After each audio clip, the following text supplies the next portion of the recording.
Nah, siapa yang tidak kenal dengan cita rasa khas restoran Minang atau rumah makan Padang? Saking banyaknya yang suka, akhirnya banyak juga pelaku-pelaku bisnis di sektor ini yang bermunculan. Akhirnya hal ini memunculkan juga banyak kompetisi. Nah, bagaimana sebenarnya restoran-restoran premium ini mempertahankan bisnisnya di industri yang semakin kompetitif? Ini dia liputannya.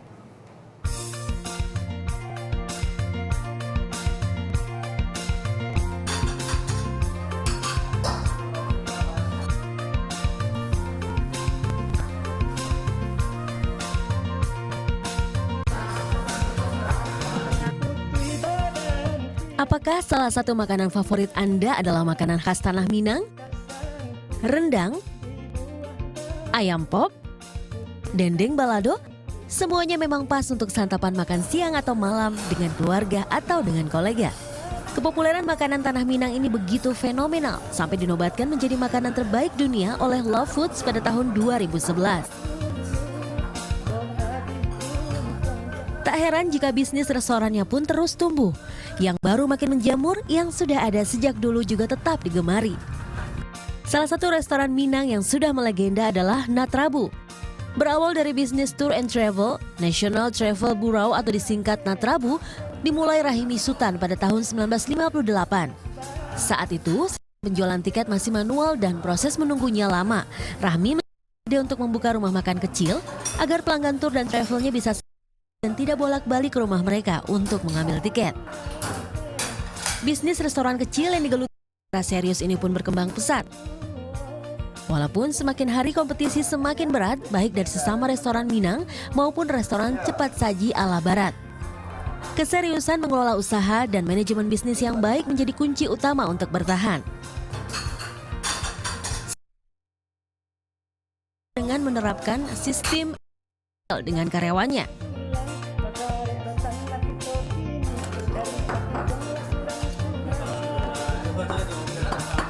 Kita di sini banyak kerja sama karyawan, jadi kita nggak kerja sendiri. Jadi dengan keberadaan karyawan itu kita jadikan seperti partner gitu ya.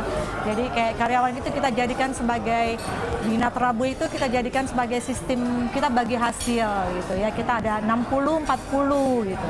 60-nya owner, 40-nya karyawan. Jadi dia merasa memiliki suatu perusahaan ini gitu. Sistem yang diterapkan sejak dulu ini terbukti ampuh untuk menjaga kualitas makanan serta kebersihan restoran yang menjadi daya tarik utama bagi pelanggan untuk bersantap di restoran ini. Alhasil bukan hanya pelanggan lokal saja yang mampir, warga negara asing pun sering berkunjung. Cima dari Kuala Lumpur. Datang sini memang untuk beli barang-barang niaga barang aku lah. Dan sering tiap kali makan siang di sini. Alasannya makan sini makan enak, sesuai selera aku lah. Sesuai selera langsung. Harga okey. Apa tu tempatnya bersih lah.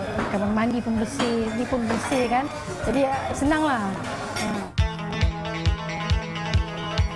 Lokasi yang strategis menjadi salah satu keuntungan kompetitif bagi restoran ini.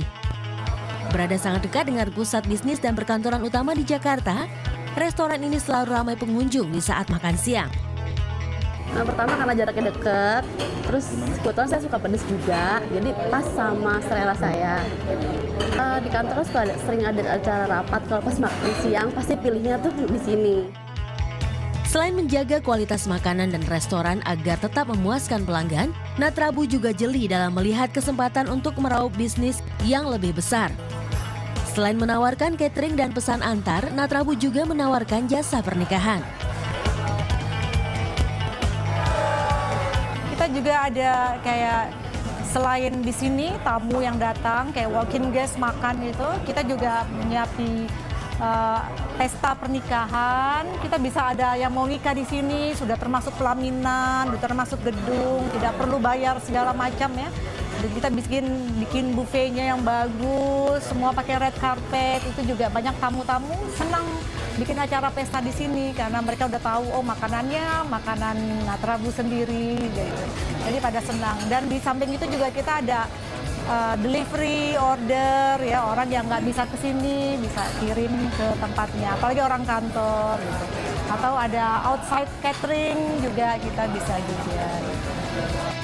Kejelian untuk terus menemukan celah bisnis dari bisnis utama yang sudah ada membuat Natrabu terus bertahan dan menjadi salah satu restoran Minang paling populer di Jakarta. Setiap harinya Natrabu bisa kedatangan hingga hampir 200 pelanggan dengan omset harian sebesar 10 juta rupiah ke atas. Inovasi bisnis kuliner khas Sumatera Barat ini juga terus bermunculan. Di tahun 2009, konsep restoran peranakan Padang dibuka dengan nama Marcos Buffet.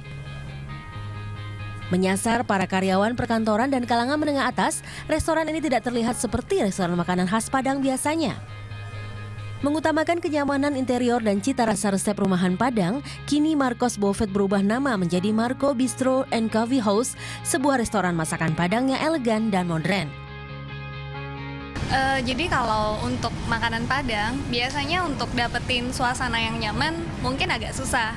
Nah, kita di sini selain menyediakan interior yang nyaman, kita juga makanannya itu sebagian besar bahan bakunya itu kita datangkan langsung dari Padang.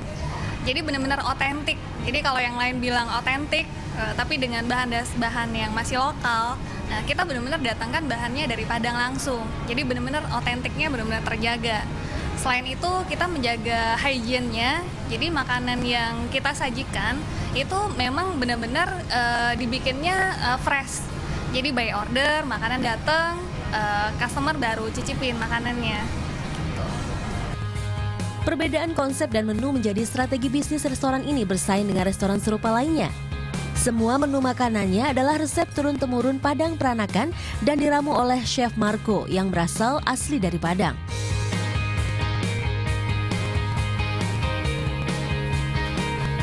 Selain makanannya disajikan by order atau tergantung pesanan, menu camilan seperti martabak kelapa, gado-gado Padang, dan es kopi Padang menjadi keunikan yang tidak ditemukan di tempat lain.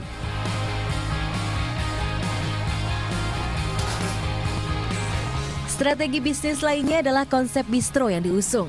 Dengan memberikan pengalaman kuliner yang nyaman bagi para pelanggan, desain interior yang modern namun bernuansa rumahan. Di sini pelanggan bisa duduk bukan hanya untuk makan siang atau malam saja, tapi juga bisa nongkrong layaknya di kedai kopi modern.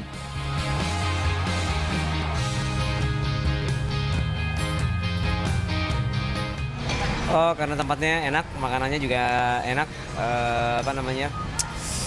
nggak keringetan. Lalu kopinya enak. Ya. Makanan yang berkualitas, kebersihan yang terjaga, variasi menu, dan konsep yang modern serta nyaman. Marco Bistro and Coffee House menawarkan pengalaman kuliner yang lengkap bagi para pelanggannya. Masyita Baziat, Jafriyal Aba melaporkan untuk NAT.